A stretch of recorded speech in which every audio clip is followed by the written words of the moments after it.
مناقب سیدنا صدیق اکبر رضی اللہ تعالیٰ عنہ۔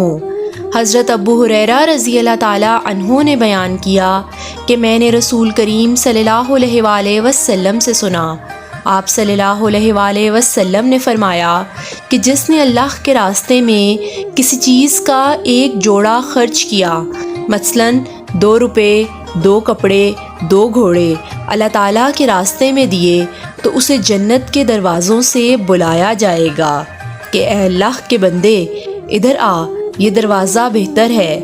پس جو نمازی ہوگا اسے نماز کے دروازے سے بلایا جائے گا، جو شخص مجاہد ہوگا اسے جہاد کے دروازے سے بلایا جائے گا، جو شخص اہل صدقہ میں سے ہوگا اسے صدقے کے دروازے سے بلایا جائے گا، اور جو شخص روزہ دار ہوگا اسے صیام اور ریان سرابی کے دروازے سے بلایا جائے گا۔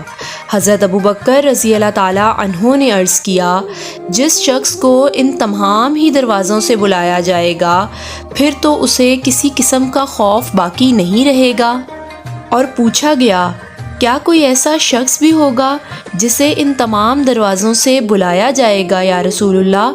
آپ صلی اللہ علیہ وآلہ وسلم نے فرمایا، ہاں، اور مجھے امید ہے کہ تم بھی انہی میں سے ہوگے اے ابو بکر۔